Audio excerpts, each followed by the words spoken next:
pada kesempatan kali ini kita akan belajar mengenai otot gitu ya. Nah, ini adalah materi kelas 11 SMA. Nah, kira-kira kalian tahu nggak sih apa fungsi dari otot gitu? Kenapa kita butuh otot? Ya, betul. Jadi, manusia mengendalikan otot itu untuk banyak proses fisiologis dan hampir semua interaksi dinamis kita dengan lingkungan itu melibatkan jaringan otot gitu ya. Baik itu otot lurik, otot jantung, maupun otot polos gitu. Nah, misalnya aja ini ya, otot lurik kita pasti butuh banget untuk pergerakan motorik kita gitu. Misalnya saat kita lari pagi atau bergerak dari satu titik ke titik yang lainnya, atau ketika kita itu minum air gitu. Minum air, sekadar kita mendekatkan botol atau gelas itu mendekati mulut kita, nah itu juga butuh yang namanya otot gitu. Nah, apa aja yang kita pelajari nanti? Nah, ini adalah mind map-nya.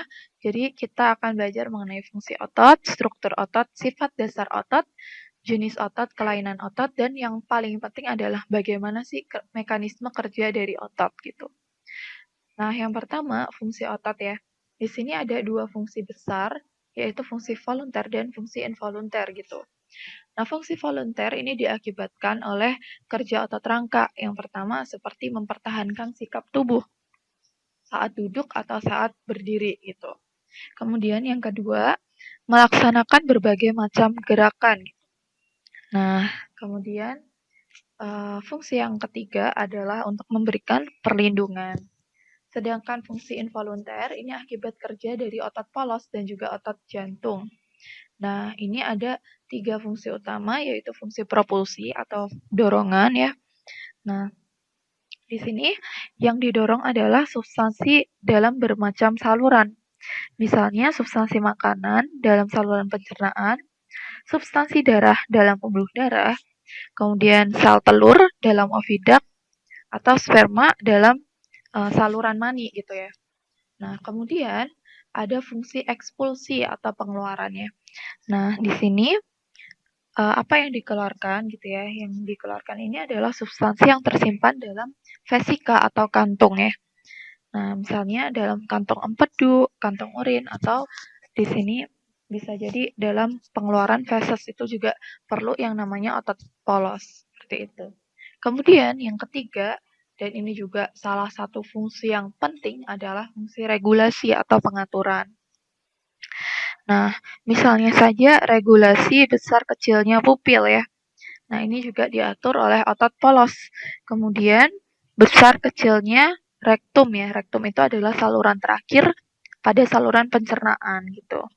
Kemudian pengaturan besar kecilnya pembuluh darah, makanya dia disebut sebagai vasokonstriksi atau vasodilatasi. Kemudian juga pengaturan atau regulasi besar kecilnya bronchiolus pulmo. Nah, itu fungsi dari otot polos. Sedangkan otot jantung jelas ya dia berperan dalam fungsi propulsi ya, dorongannya. Dia mendorong darah agar keluar dari jantung gitu. Oke, itu fungsi otot. Next ke sub materi selanjutnya yaitu struktur otot. Nah, ini adalah struktur otot secara umum. Jadi di sini ada yang namanya tulang, kemudian ini adalah ototnya. Penghubung antara tulang dan otot ini adalah jaringan ikat ya. Jadi ini bukan termasuk otot, tendon ini adalah termasuk ke jaringan ikat. Nah, jaringan ikat yang menghubungkan tulang dengan otot. Nah, kemudian di sini ada epimysium, ada fasciculus, kemudian di sini ada sarkolema, miofibril yang tersusun dari protein, aktin, dan juga miosin. Nah, jadi membran sel otot itu disebut sebagai sarkolema ya. Plasmanya itu disebut sarkoplasma. Nah, ini nih. Ini membran sel ototnya sarkolema. Kemudian kan ada cairan ya yang mengisi sarkolema, ini disebut sebagai sarkoplasma gitu. Di dalamnya terdapat banyak serabut miofibril. Nah, kalau dilihat lebih detail, miofibril itu seperti ini ya. Dia punya filamen yang tipis dan juga filamen yang tebal. Filamen yang tipis ini adalah filamen aktin, sedangkan filamen yang tebal ini adalah filamen miosin. Gitu. Nah, ini yang juga penting, bagian yang berwarna kuning ini adalah tubulus T, sedangkan bagian yang berwarna biru ini adalah retikulum sarkoplasma. Nah, tubulus T di sini bersinggungan dengan sarkolema ya. Nah, jadi dia ini yang nantinya akan menyalurkan yang namanya neurotransmitter asetilkolin. Nah, sehingga nanti yang namanya retikulum sarkoplasma akan mengeluarkan ion kalsium. Nanti akan kita bahas lebih lanjut di mekanisme kerja otot. Seperti itu. Oke. Nah, ini ya pita aktin miosin. Agar lebih tahu lagi apa sih bedanya pita aktin dan pita miosin gitu ya. Nah, tadi kan pita aktin ini adalah filamen yang tipis. Nah, dan dia itu bentuknya ganda berpilin. Jadi dia itu double helix ini ya. Jadi saling memutari. Ini yang bulatan-bulatan ini. Dan dia ini mengandung protein yang disebut protein ini. Nah, yang bentuknya seperti filamen, ini adalah protein tropomiosin. Nah, dan juga ada bulatan troponin di sini. Jadi ada bulatan yang mengikat si tropomiosin, ini yang saya tunjuk, ini juga. Ini adalah protein troponin. Nah, nanti dalam keadaan si otot ini relaksasi. Nah, ini nih, ini adalah dalam keadaan otot itu relaksasi.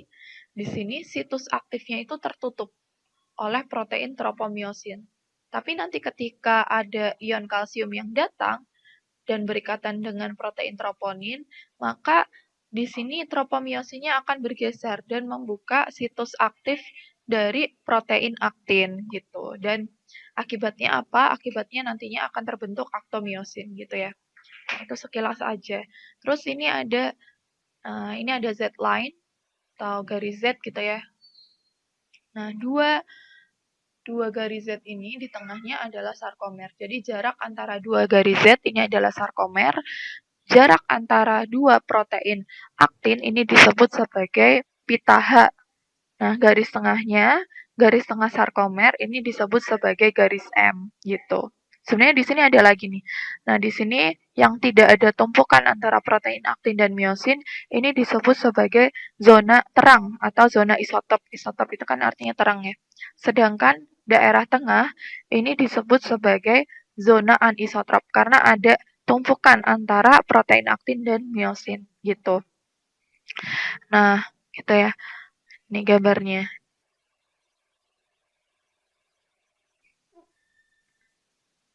Kemudian lanjut ke 4 sifat dasar otot. Jadi ada 4 sifat dasar otot. Yang pertama itu adalah eksitabilitas, yang kedua adalah kontraktilitas, yang ketiga ekstensibilitas, dan yang keempat adalah elastisitas. Nah, apa bedanya? Jadi eksitabilitas itu adalah kemampuan otot untuk merespon stimulus.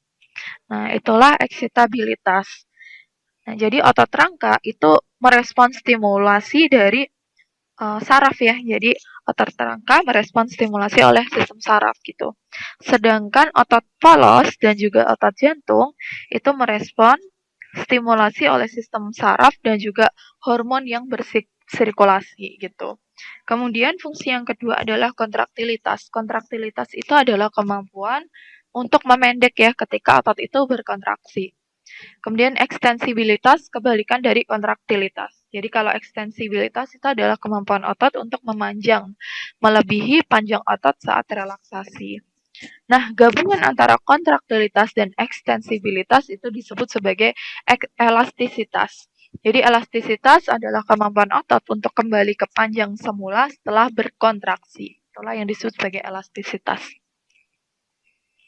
Nah, kemudian jenis otot, kita tahu ya, jenis otot itu ada 3. Nah, ada apa aja? Ada otot jantung atau disebut juga otot kardiak gitu ya. Kemudian ada otot rangka atau otot skeletal. Dan juga ada otot polos atau kita sebutnya sebagai otot visceral. Nah, apa sih perbedaan ketiganya? Ada di tabel berikut ini. Nah, perbedaannya adalah yang pertama nih dilihat dari bentuknya atau morfologi selnya gitu ya. Jadi kalau otot polos, dia bentuknya itu gelondong, kemudian intinya itu di tengah. Nah, sedangkan otot rangka, dia bentuknya silindris ya, otot jantung juga silindris. Nah, tapi kalau pada otot rangka, di sini intinya banyak di tepi gitu. dan dia lurik-lurik ya karena banyak mengandung protein aktin dan juga miosin. Otot jantung juga sama, di sini dia itu memiliki garis gelap terang ya. Nah, karena juga dia mengandung protein aktin dan miosin juga gitu. Nah, dan ciri khas dari otot jantung, dia itu punya yang namanya diskus interkalaris. Apa itu diskus interkalaris? Diskus interkalaris itu adalah penghubung antara dua sel, jembatan antara dua sel. Nah, karena otot jantung fungsinya untuk propulsi atau dia mendorong darah ya, maka di sini selnya juga harus berhubungan satu sama lain gitu.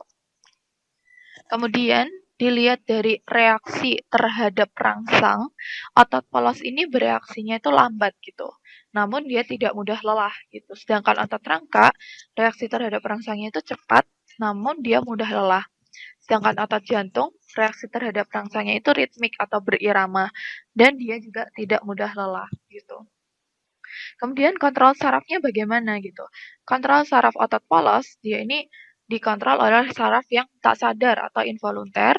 Otot jantung juga sama ya, dikontrol oleh saraf yang tidak sadar atau involunter. Makanya ketika kita tidur, otot polos dan otot jantung itu tetap bekerja gitu. Sedangkan otot rangka, nah di sini kontrol sarafnya itu adalah kontrol saraf sadar atau volunter. Jadi di bawah kesadaran.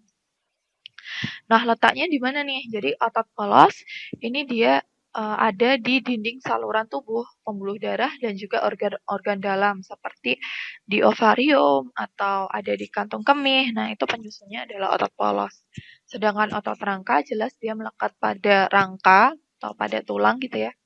Nah, sedangkan otot jantung jelas dia menyusun dinding jantung. Oke, kita next. Nah, ini jenis otot berdasarkan warnanya. Kalau tadi berdasarkan morfologinya, nah di sini berdasarkan warnanya. Otot itu dibedakan menjadi dua. Ada otot putih, ada otot merah, dan juga otot intermediate atau campuran.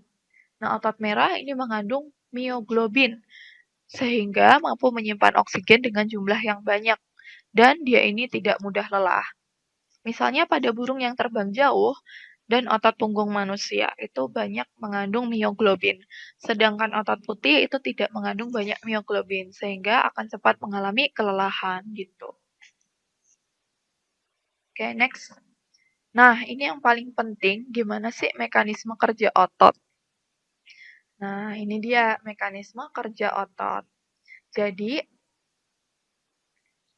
di sini nih, nah, ini adalah bonggol sinapsis. Kalau kalian sudah belajar sistem saraf, pasti tahu ini adalah bonggol sinapsis. Dan ini ada vesicle transportnya yang mengandung neurotransmitter berupa asetilkolin gitu ya. Nah, jadi asetilkolin ini akan dilepaskan dari ujung akson menuju celah sinapsis yang kemudian berikatan dengan reseptor. Nah, ini adalah reseptor pada membran sel otot, sehingga memicu terjadinya potensial aksi gitu ya. Jadi asetilkolinnya dia akan dikeluarkan ini melalui proses eksositosis ya. Nah, kemudian ditangkap nih sama reseptor yang ada di membran sel otot.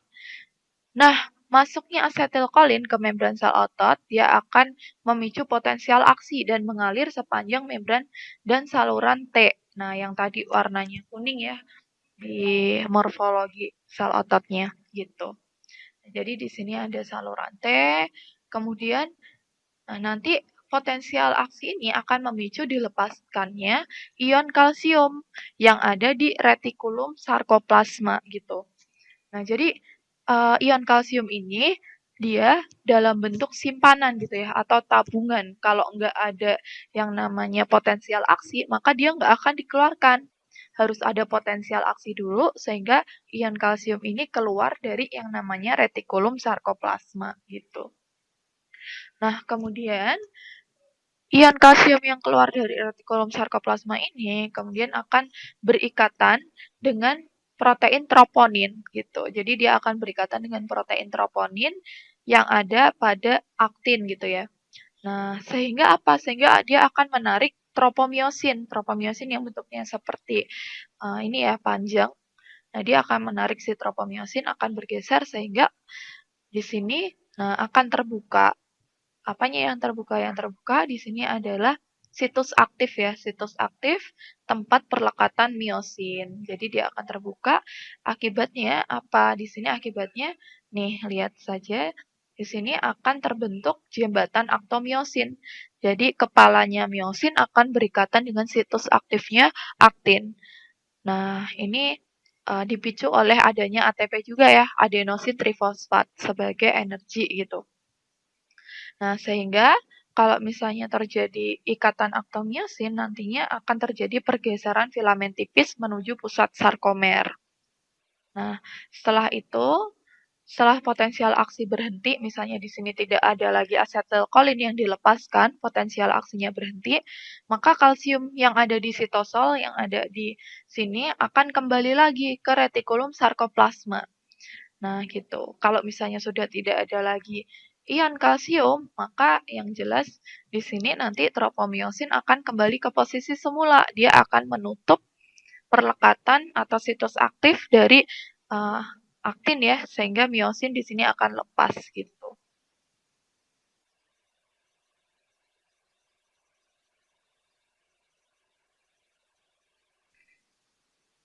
Nah, oke, next.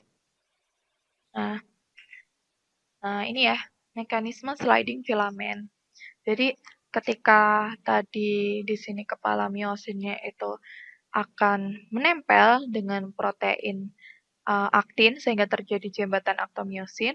Nah, di sini nanti dia akan bergerak gitu ya, bergerak menuju pusat sarkomer. Pergerakan filamen tipis bergerak menuju pusat sarkomer inilah yang disebut sebagai mekanisme sliding filamen gitu ya. Nah, ini lihat saja animasinya seperti ini ya. Nih, jadi dia ini adalah kepala dari miosinnya. Ini adalah filamen aktinnya dan nanti dia akan menarik bergeser ke pusat sarkomernya. Nah, ini ya. Ini asetylkolin dilepaskan, diterima oleh reseptor. Nah, ini ion Ca dilepaskan dari retikulum sarkoplasma. Nah, dia membuka situs aktifnya, binding site-nya terbuka, nah sehingga dia akan bergeser ke tengah. Inilah yang disebut sebagai mekanisme sliding filament. Nah, kalau misalnya kita sederhanakan mekanisme kerja otot itu seperti ini ya. Kontraksi itu dikarenakan adanya impuls di ujung saraf, kemudian ujung saraf akan melepaskan neurotransmitter berupa asetylkolin, kemudian asetylkolin ini diterima oleh sel otot, sehingga retikulum sarkoplasma yang ada di sel otot akan membebaskan ion kalsium.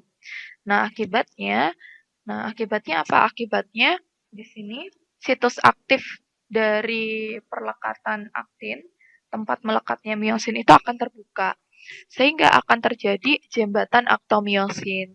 Nah, dan nanti serabut otot akan memendek karena dia akan filamennya akan bergeser menuju pusat sarkomer.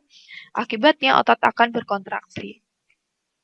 Sedangkan relaksasi, nah ini diakibatkan karena sudah tidak ada lagi asetylkolin ya, sudah tidak ada lagi potensial aksi, sehingga ion Ca kembali ke ini retikulum sarkoplasma. Nah, sehingga ikatan aktomiosinnya lepas, serabut ototnya memanjang, dan terjadilah relaksasi gitu. Nah, ini juga dilihat aja ya. Jadi di sini ini adalah neuron ya atau sel saraf yang ada di otot. Kemudian di sini adalah sel ototnya. Nah, ini adalah garis Z gitu ya.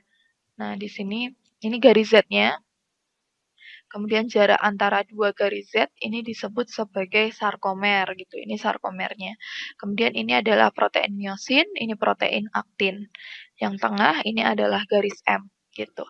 Dan yang ini yang bentuknya seperti apa ya ini ya? Bentuknya seperti pipa yang berlubang-lubang. Nah, ini banyak lubang ya. Nah, ini disebut sebagai retikulum sarkoplasma gitu. Coba kita lihat ya. Animasinya seperti ini. Jadi ada potensial aksi masuk ke retikulum sarkoplasma, memicu retikulum sarkoplasma ini mengeluarkan yang namanya ion kalsium gitu kan.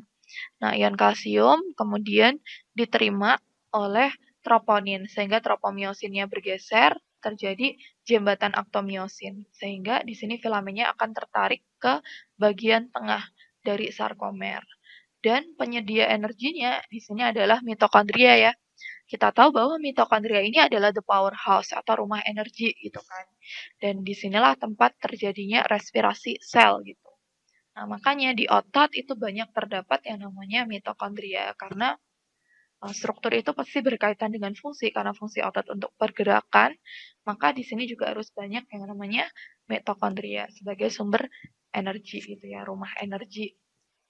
Oke, next. Nah, ini sliding filament. Ini tulisan aja sih, nanti kalian bisa baca sendiri ya. Juga sama seperti yang saya jelaskan tadi. Nah, ini yang sering ditanyakan.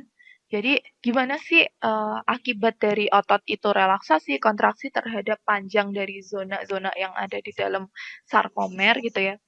Nah, jadi kalau misalnya kita tahu konsep relaksasi tadi seperti apa, konsep kontraksi itu seperti apa, gampang aja sih. Nah, kita lihat aja ya. Jadi, saat otot itu relaksasi, ini yang tengah adalah ini ya garis M. Kemudian jarak antara dua protein aktin disebut sebagai zona H gitu. Kemudian karena di sini ada tumpukan antara aktin miosin, ini disebut sebagai zona anisotrop atau pita anisotrop, pita yang gelap ya. Sedangkan di sini hanya ada protein aktin. Nah, di sini hanya ada protein aktin karena tidak ada miosinnya, tidak ada tumpukan, maka di sini disebut sebagai zona I, zona isotrop gitu. Nah, pada saat relaksasi, maka zona H dan pita I itu memiliki jarak yang cukup panjang. Nah, ini I-nya juga jaraknya itu cukup panjang. Tapi ketika otot itu berkontraksi, karena ini filamennya bergeser ke tengah gitu ya, ke pita M. Nah, dilihat aja nih, zona H-nya di sini akan memendek. Pita I juga akan memendek. Pita isotropnya juga akan memendek. Apalagi ketika kontraksinya penuh. Di sini zona H-nya itu akan menghilang. Zona H menghilang, pita I juga akan menghilang ketika kontraksinya penuh. Gitu ya. Nah, kemudian ini tambahan aja, sumber energi untuk gerakan otot tuh dari mana aja sih? Jadi ada 3 sumber energi ya untuk gerakan otot. Yang pertama dari perombakan kreatinin fosfat. Jadi kreatinin fosfat ini dirombak dengan adanya ADP, adenosin difosfat, nantinya akan membentuk kreatin dan juga ATP gitu ya. Ketika nanti ototnya itu berkontraksi, maka ATP ini akan dipecah lagi menjadi adenosin difosfat dan juga ion fosfat. Kemudian sumber yang kedua adalah melalui glikolisis anaerob gitu ya.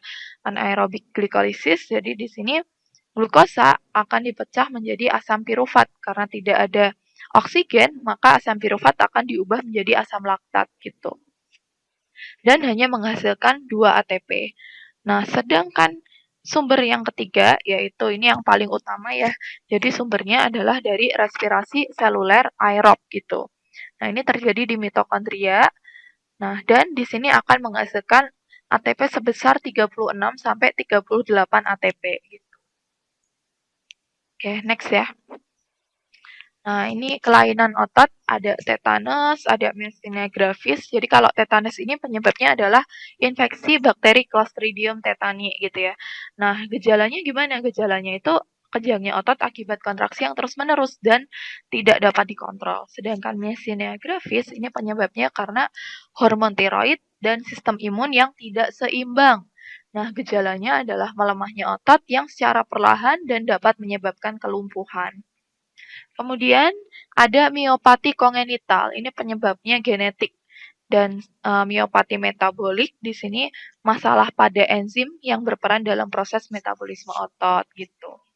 Nah, gejalanya sama, perkembangan keterampilan motorik yang terlambat, serta kelainan otot, rangka, dan wajah sejak lahir gitu ya. Nah, kemudian kelainan berikutnya adalah hipertrofi dan juga atrofi otot. Hipertrofi di sini adalah bertambahnya ukuran otot menjadi lebih besar dan kuat akibat aktivitas otot yang berat, sehingga diameter ototnya itu membesar. Gitu. Nah, sedangkan atrofi itu adalah penurunan fungsi otot ya, kebalikan dari hipertrofi, dia penurunan fungsi otot karena kehilangan kemampuan untuk berkontraksi. Gitu. Nah, gangguan ini biasanya disebabkan karena virus yang mengakibatkan kerusakan saraf.